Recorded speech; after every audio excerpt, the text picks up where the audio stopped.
Crusaders and their allies. The Crusade. Notes on the Crusader military. Every Quar is his own king. The Crusade is an ideological and political movement with the premise that the long war is the inevitable result of the stratifications of Quar society. Quar culture is strongly clan and class-based, and for most of the history of the Quar ruling clans and their allied families have held the bulk of political power. Sun Alkinderin Venk was the father and spiritual heart of the Crusade. Alkinder spent decades of his life envisioning, building, and serving as the Crusade's political head. Alkinder was not only a great political leader, but also a visionary when it came to advancing military tactics and doctrine. From the creation of the much vaunted aeromobile to the creation of continuous paved roads linking country to country, Alkinder not only modernized the forces of Tuk and therefore the Crusade, but also inspired many young Quar to fight for their freedom and autonomy. The Crusaders believed that the ruling clans, collectively called the First Families, are only concerned with maintaining their rule over the rest of the Quar through their hold on property and political power.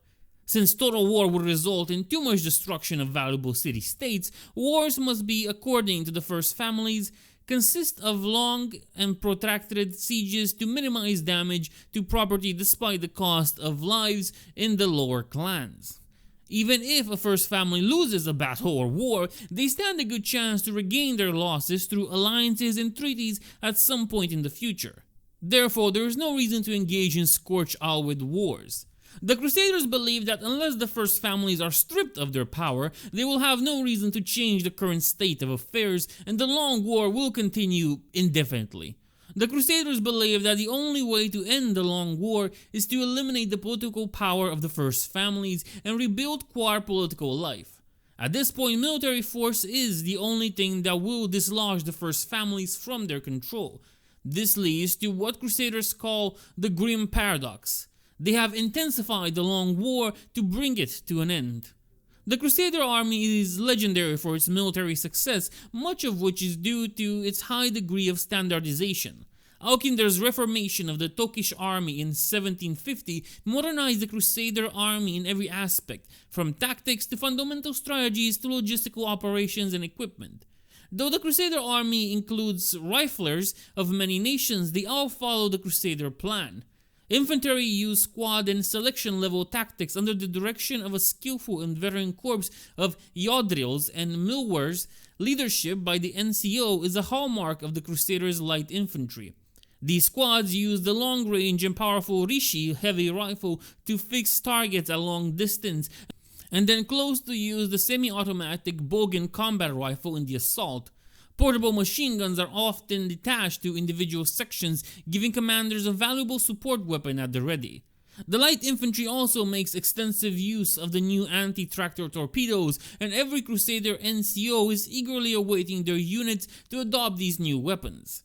A Crusader infantry section is to be aggressive on the attack, bypassing the enemy's strong points where possible in order to advance the line of battle.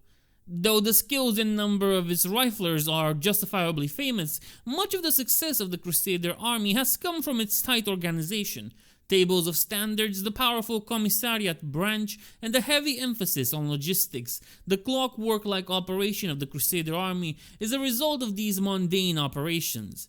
For every Quar who serves on the line, there are many more Quar who work in supply. But many Quar, including some Crusaders, look at the machine-like operation of the Crusader army and wonder what it portends for the future of civilization. In recent years, some of the polish has worn off of the Crusaders' army's reputation. The crusade has been underway for 2 decades, and the depleted ranks of the army have been filled with raw and uncertain recruits, many of them from certainly conquered territories. Though the Crusaders were generally victorious in combat, the loss in Fidwag and the failure to capitalize on the initial victory in Koftir has demoralized the Crusaders and emboldened their enemies. The Crusaders find victories increasingly hard to win, and losses of veteran units to injury or retirement are felt ever more keenly. Yaski. Liberation 1768. Capital Orovaras. Governor Crusader Provisional Governor Labil. Climate Maritime northeast, arid desert southeast, grassland west. Terrain: mountainous island northeast, narrow coastal plain giving way to rugged, sandy desert southeast, and semi-arid steppe southwest. Nationality: Iskovites. Affiliation: Western Crusader states. Few nations can boast an improvement of station and prospect as a direct result of occupation by a foreign power. Yaski, the kingdom, not the Crusader state, was a destitute, barren place throughout the 18th century YC. 1768 and the Crusaders' liberation started an unlikely reversal of Iski's decline, as the invasion brought not only foreign soldiers, but also great technological and industrial innovations. Iski's crumbling factories were quickly refurbished to support the crusade. A fresh influx of additional engineers from Christ after the Weiss revolt from 1772 to 73 gave Iski a collection of great professional talent equaled only by the Akon on the continent, and the Iskovites were quick to exploit this newfound advantage. Iski's equipment and material is state-of-the-art, and her tractor corps is perhaps the fastest and most agile in Alwid, easily taking objectives after objectives at a rate never seen before until Fidog Expeditionary Force stopped them cold in southern Kreven. Governor Labil, Campri Glok, Iski, and Mayor Bridge are playing a dangerous game of politics, subterfuge, and war.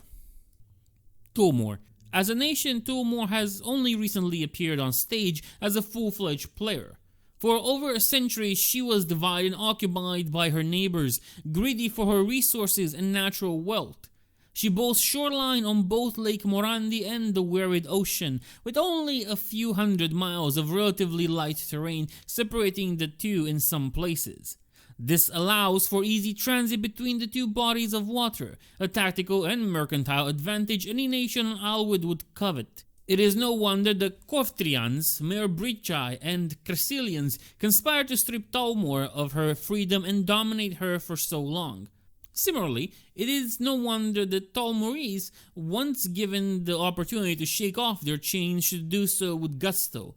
They have embraced the crusade and the Quar they judge responsible for their liberation with all the passion available to them, and as Quar go, the Tulmorese are as passionate as they come. Every slight, every insult, and even unintentional, is enough to send them into a rage. They are a mercurial lot, much more so against their former occupiers. The enthusiasm they feel for Alkindar and the Crusade has become the cornerstone of their newly independent nation, and they will follow him anywhere. Tulmorese Marines and tractors are involved on every front, with more volunteers joining the Iron Regime every year. Mayor Breach. Capital: Solvik. Governor: Hars. Nationality: Mayor Brechai. Affiliation: Western Crusader state. Since its liberation by the Crusade, Mayor Breach has seen her population explode and her infrastructure improve dramatically. Recent years of leadership by Camprig, Marshal in the West, Locke has seen Mayor Breach resume her long-neglected role as military powerhouse of the prairies, extending her influence far abroad. With the death of Alkindar and the resulting divide between the Crusade in the west and east, Mayor Breach has become the center of what is essentially a new Crusade coalition completely separate from its parent in the east. Campir Loic is power and command unto himself while still loyal to the Crusade ideals and principles. Loic and his Crusaders and their allies launched a daring strategic campaign in 7080 with planning going for the attack dating back years prior. Their goal was the solidification of Western Crusade rule in Mayor Breach and Iski with the taking of major ports and coastlines of southern Kreven to link those two countries and control trade across Lake Morandi. Ultimately, Camprigloic's plan is a full-scale re-invasion of Koftir. In service of this strategic plan, compromises and alliances were made between Loic and the Western Aranyarian No shots between the two forces have been fired, but both know the day will come. Maybe sooner than any suspect. Recent timeline: 1763, Age of the Crusader. For several decades, Mayor Breach occupied western Tulmore as far east as Bovund. In early 1763, as one of the first Crusader offensive outside of Tuk, the Crusader war machine drove Kofti and Mayor Breach from Tulmore's borders. Murbreach's defeat in Talmor came shockingly fast and was as much a blow to Murbreachi morale as it was to its military forces. Despite this defeat at the hand of Alkindar's Crusaders, most Murbreachi looked upon the defeat as a reflection of their monarchy and their own first families, and admired rather than condemned the Crusaders' ideals. Much of this sentiment was driven by Murbreach's decades-long economic and military downturn and the growing distrust of the common Murbreachi. 1766. Grand Army Rise. When the grand convocation of royalist noble clans met in Craven and agreed to form a vast unified army to oppose the Crusaders, Murbreach, with its deep water ports, was chosen as the host for the supplies arriving from all corners of Alwyd. King Facewit, having resigned over a period of economic instability, worsened by the in preceding 3 years what started as pub gossip as to the state of affairs of Murbreach's ruling class, had become dangerously seditious protests, anti-royalist daily periodicals, arrests, trials, and frequent crackdowns. Popular opinion within the country openly advocated revolt. King Facewit, wary of the waning loyalty of his subjects, welcomed large formations of Crevish and Crescilian troops to garrison Murbreach's ports and to manage the massive stockpiles of supplies collected for the Grand Army. He knew as well as those foreign troops had it in their best interest to defend the king's claim were it to come to revolt from his loyal subject. 1768. Grand Army falls. As the Grand Army was picked apart piecemeal in Craven to Murbreach's north, the most devastating blow to the Grand Army came with the destruction of Murbreach's major ports. Laugardi and Hovudra had their major wharfs destroyed and massive stockpiles of Grand Army munitions were bombed or sabotaged. There was limited ground fighting in Murbreach, and what there was mostly limited to the coastal regions. The primary source of this fighting was led by Crusader SBS-backed Murbreachi resistance groups against foreign troops of the Grand Army stationed in Murbreach. The SBS exploited the existing rift developing within Murbreach between rulers and the ruled to the Crusaders' advantage. At the end of 1768, Murbreach was in financial ruin. Too much of the nation's capital had been invested in the Grand Army, and the country's main source of trade, the ports of Laugardi and Hovudra, were providing zero revenue to the monarchy. Gerin Hars started 1768 as a schoolteacher, and by the end of 1768 had risen to lead one of the largest anti-royalist factions in Murbreach. Sympathetic to the Crusaders' cause, Hars's writings were used for motivational pamphlets, anonymous letters to the editor, and other anti-royalist propaganda.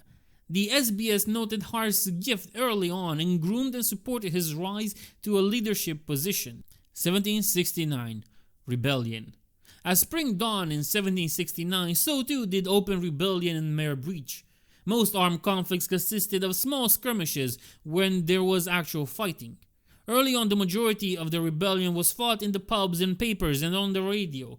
Hars was a truly motivational writer, and though he was unassuming physically and possessed a soft-spoken voice, his words carried weight when he spoke them aloud in pubs or from pirate radio broadcasts. While not a skilled military leader, Hars survived several assassination attempts which provided an image of military prowess with the common Quar.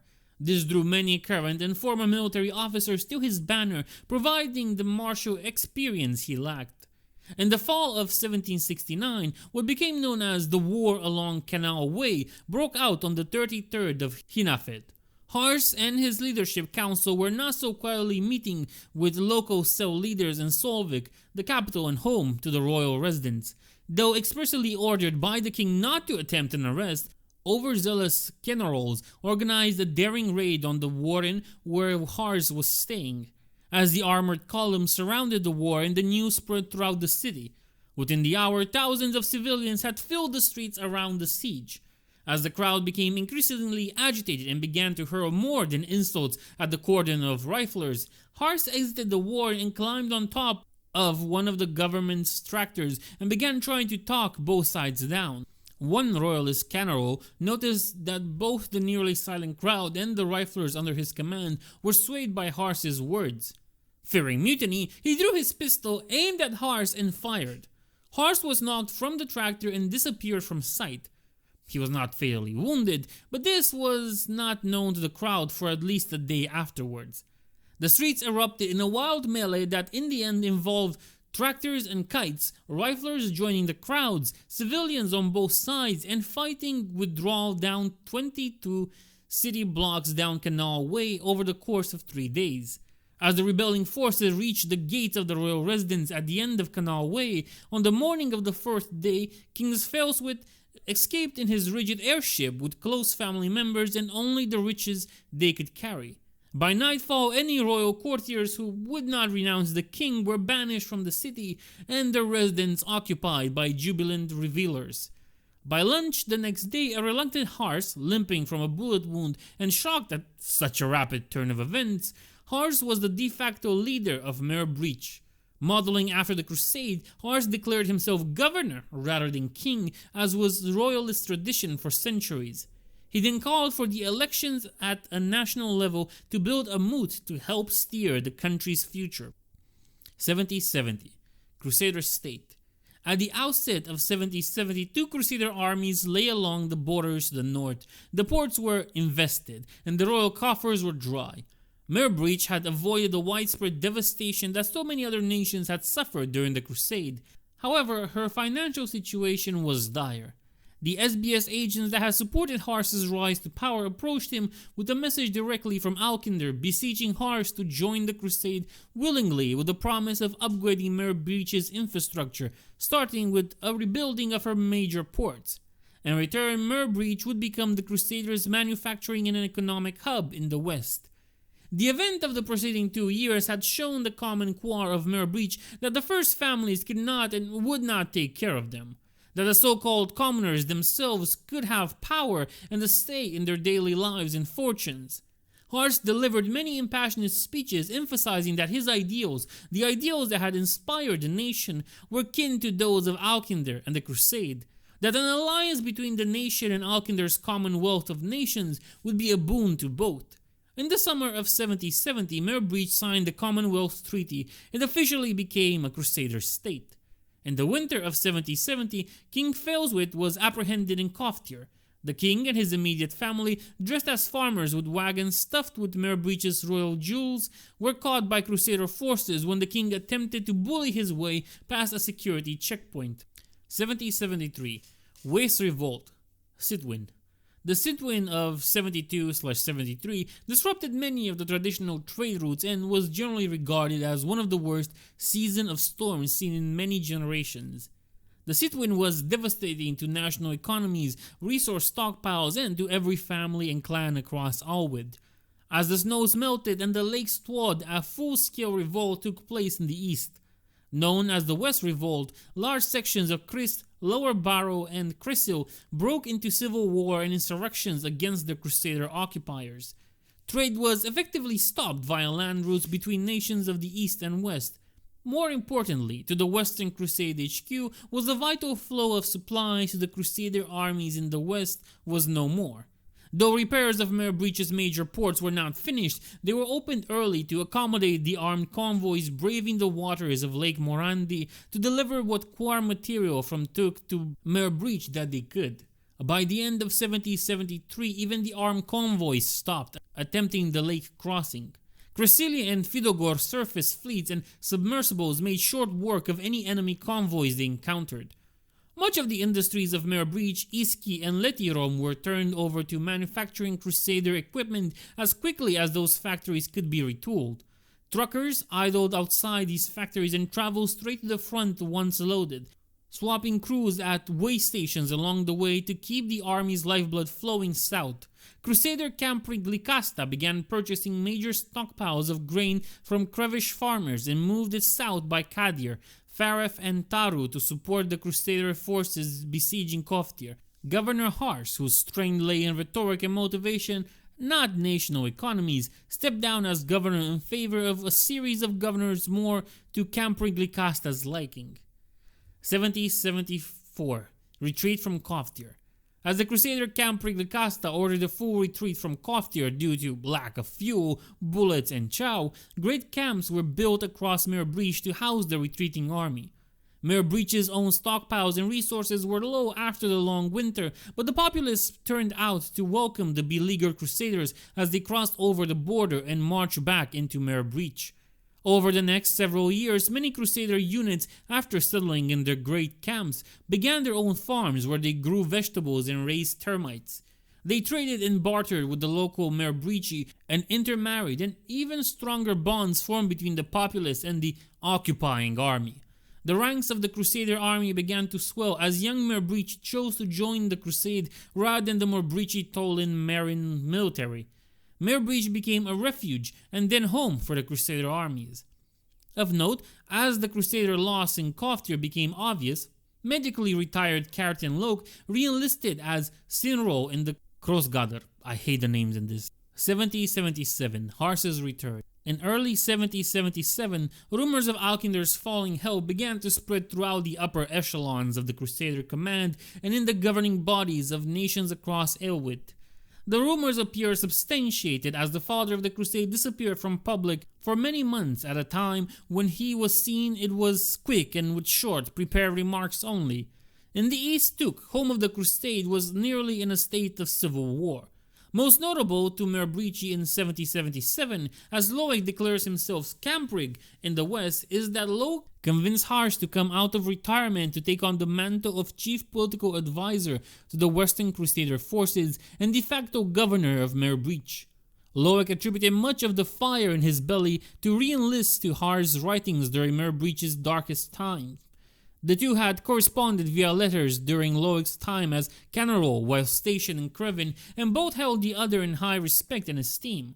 When Hars refused to be reinstated as governor, the Camprig drove himself to Hars' mountain village home outside of Skegorholt and spent a weekend charming the Hars' clan and laying out his plans for the future of Meerbrici.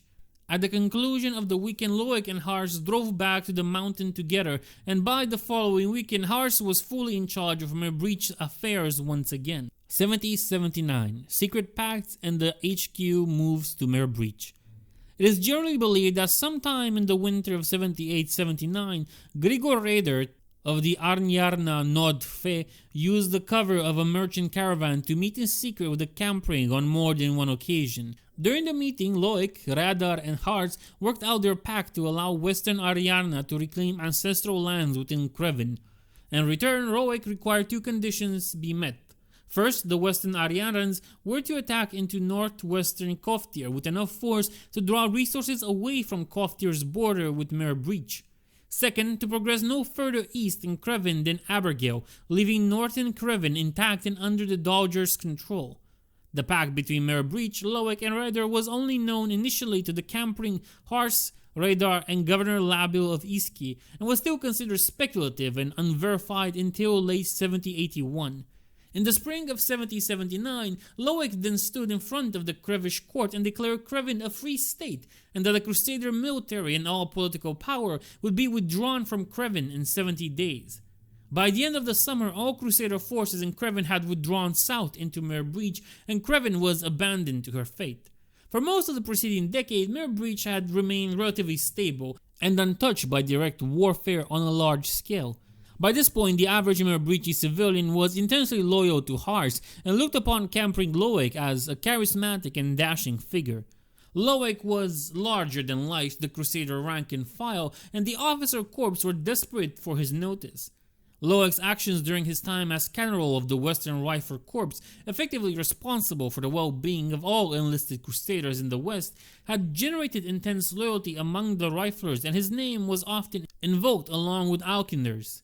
By 7079, with the increasingly frayed relations between Crusader HQ West and the main HQ in Tok, Loek had fully replaced Alkinder as the spiritual leader of the crusade and the hearts and minds of the troops under his command.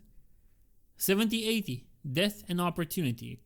In 7080, as Aranyarna spies rushed home to Aranyara with the news that Alkinder, father of the crusade, had passed, SBS agents loyal to Loek delivered a message by air rather than over open frequencies that Alkinder was dead, the self-appointed Camprig. Bulmaren, capital of the crusade, was locked down and the news of Alkinder's death was tightly tamped down and controlled.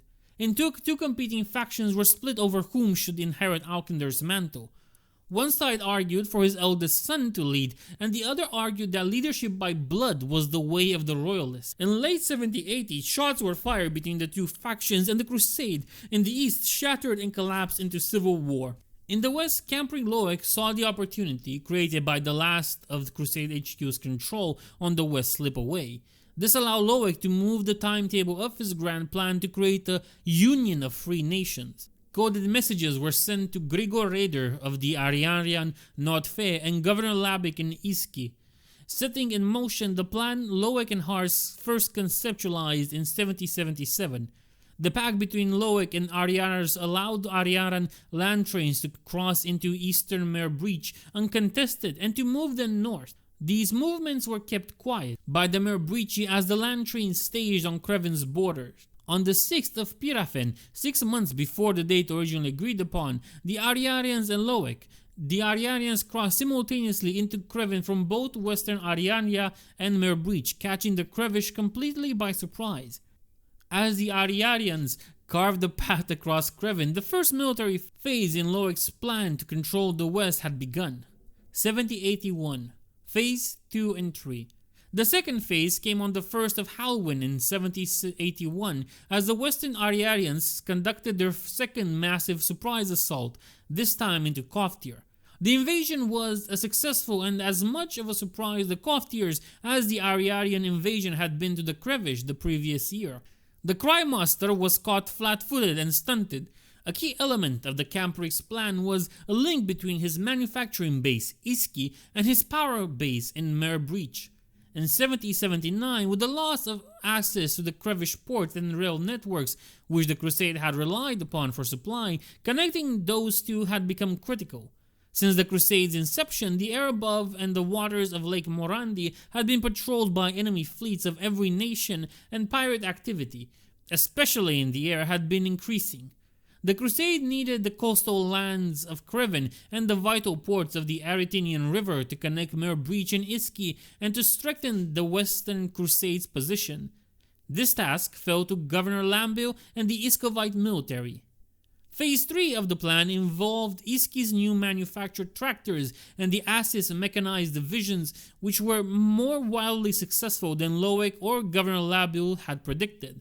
As Iski gobbled up Crevish territory and the news of their stunning victory spread across Alwyd, fear also spread with it.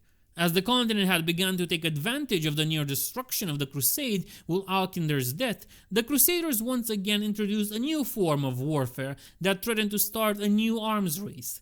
The vaunted air-mobile units of the Crusade were rightly feared, but they were a scalpel with a long reach, while the Iski mechanized forces were an unrelenting wall of steel that took territory at an alarming rate. Authors note, there has been conjecture that perhaps it is not coincidence that the coastal lands taken by the Iscovites belonged to the majority of Crevish nobles that actively worked against the Dodgers' interests at court.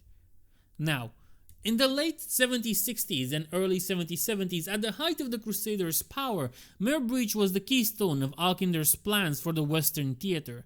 Catrads by the thousands were built there and from there marched on and conquered Western Ariaria, Creven, and the Northern Kingdoms. After the West Revolt of 1773, however, the Western theater was bogged down into a long line of stalemates. Foremost among those was Koftir, and some would say the Crusaders never recovered from the debacle there. Camprigh Loic had made strengthening Mare Breach military position and his idea of a union of free nations his highest priorities. But without direct assistance from Crusader GHQ in Bull Marin and the Eastern Crusader states, some have begun to wonder how long even he can keep the revolutionaries and the insurrectionists at bay.